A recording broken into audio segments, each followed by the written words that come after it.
I've been trapped in a deadly Minecraft prison and I have to try to escape without dying. The prison's called the Llama and it is very difficult. Let me explain how I got here though. In the last video, I wasn't the only one stuck in the prison. There was also a llama and I had promised to go back and save him, but at the end of the video I didn't. And let's just say you guys did not like that. So I did what was right. I went back to the prison to break out the llama, but when I got there, my character started feeling really dizzy. And after a little bit, I passed out. I woke up attached to a chicken and in a brand new prison. It looks like my only option is to break out again. So without further ado, the escape starts now. Right off the bat, I try to figure out what I have at my disposal. I had a lead in my inventory and a chicken on the platform. A little bit above my head, out of my reach, there was a boat and an item frame. Other than that though, it was just a normal bedrock tower, except for a hole in one of the walls and lava at the bottom that if I fell in would burn me up. I had to try to think of a solution.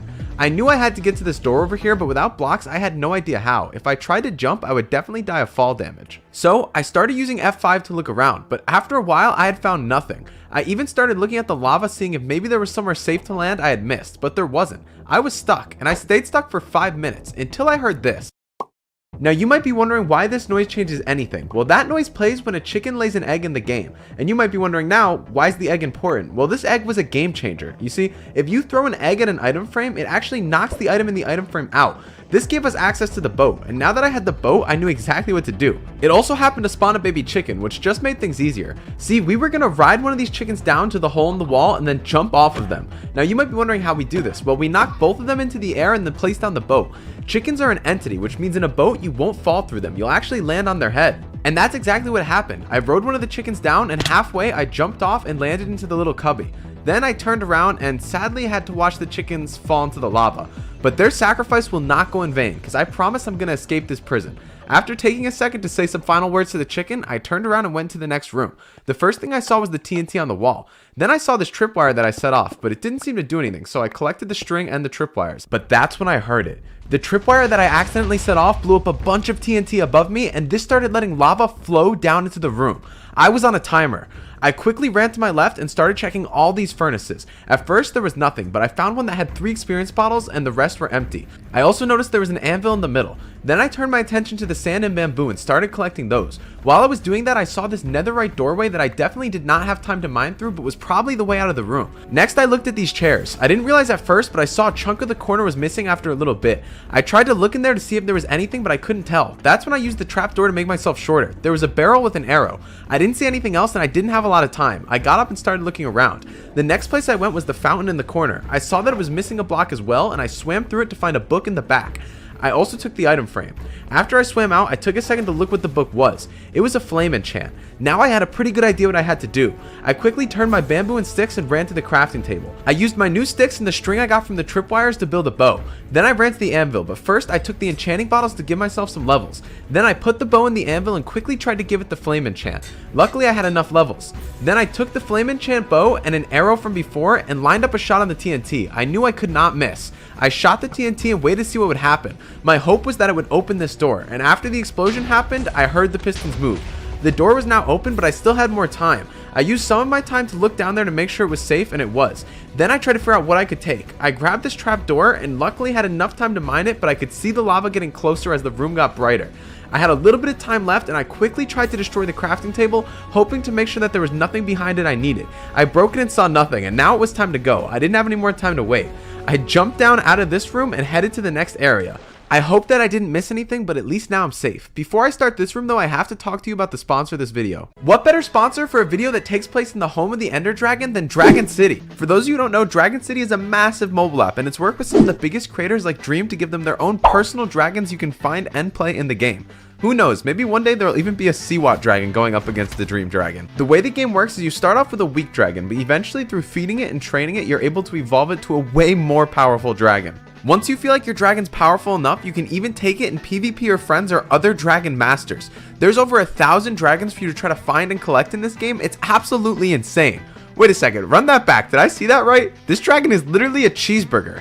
Once you have enough dragons, you can even start breeding them together to make entirely new dragons. And this is going to be extremely useful on your quest to collect every dragon in the game because there's so many. So big thanks to Dragon City for sponsoring the video. It lets me do what I like to do, which is make videos for you guys. They're also offering special rewards. If you download with the link in my description, you get this Iceling Dragon, 15,000 food, and 30,000 gold. This will be a big start in the game for you, so check it out. Now back to the room. There was a powered brewing stand with some nether wart. There was also a crafting table tucked into the wall so I wouldn't be able to take it. There was a bunch of lava blocking the path down the hallway so I couldn't go through. But I did go next to the lava and start right clicking to see if I could find a chest or hidden items, but there wasn't anything. Now the fact that there was a brewing stand in the room and the fact that I had 3 sand gave me a pretty solid idea I was going to have to make glass bottles, but nothing in my inventory could be smelted except for the bow and the trapdoor, the most useful items, but sadly I had to get rid of them. Luckily that was the exact amount of fuel I needed to turn all 3 pieces of sand into glass. Then I took my 3 pieces of glass and made glass bottles. I filled them up with the water from behind me and now I had everything I needed to start brewing. Now here was the problem. I was pretty sure I needed a fire resistance potion, but I didn't have a magma cream. But there was basically only 2 spots left I thought it could be, under the furnace or behind the crafting table, and luckily I caught it right on my first guess. So I took the magma cream and added it to the brewing stand. After a little bit, these brewed all 3 of my potions into fire resistance potions. Now at this point I thought about destroying the crafting table, but I had a lot of fire resistance. For all I know I might have to come back to this room to craft, so I didn't do it yet. I drank my first potion and got ready to go through the lava. Right when I got into the lava, I could tell it was basically just a normal bedrock hallway. There wasn't really anything special or anything hidden inside of it. When I got to the other side of the hallway, it opened up into a room, and I started looking around, but this room was really empty except for a tower of shulker boxes and 2 pillars of lava. I wasn't really too sure what I was supposed to do, but I started going through the shulker boxes to see if any of them had anything in it, but none of them did. I didn't know what to do, but I knew I had a little bit of fire resistance left and I shouldn't waste it. So I hopped into both pillar of lava and swam to the top, but they both were blocked with bedrock at the top and had no hidden items or anything inside of them. I knew I could break shulker boxes with my hands, but the problem is if any of them got burned by the lava, I wouldn't be able to build myself to the top. I wouldn't have enough blocks, so how else was I supposed to climb this thing? That's when it hit me. When you open a shulker box, it gets bigger and it can actually push you out of the way.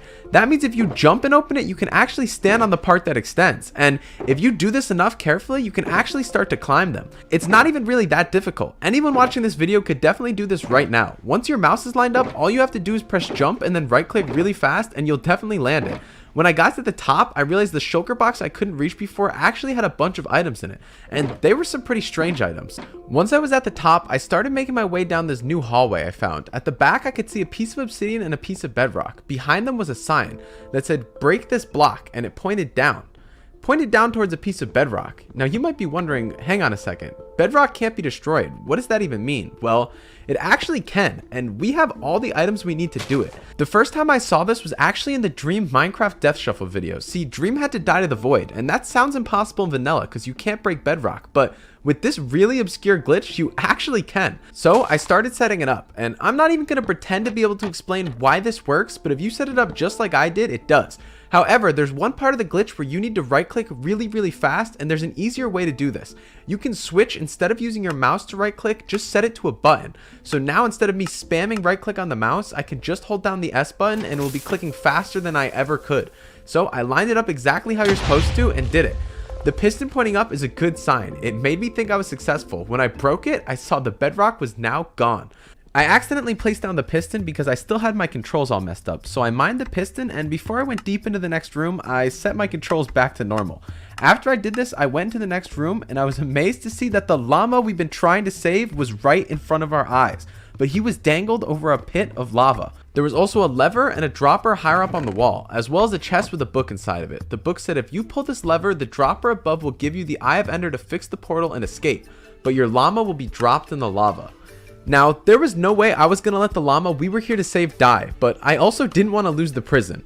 It was time to get serious, and you know what that means. Change the music. I was going to pull the lever to drop the llama, but I had to do a few things first, so I actually started going backwards. I used the piston to build myself up and went all the way back to the room with the shulker boxes. I dropped down and drank my second fire resistance potion. I swam through the lava back to the other room with the brewing stand. And just as I thought, it still had some fuel left to brew, so I put the third potion in and added the gunpowder.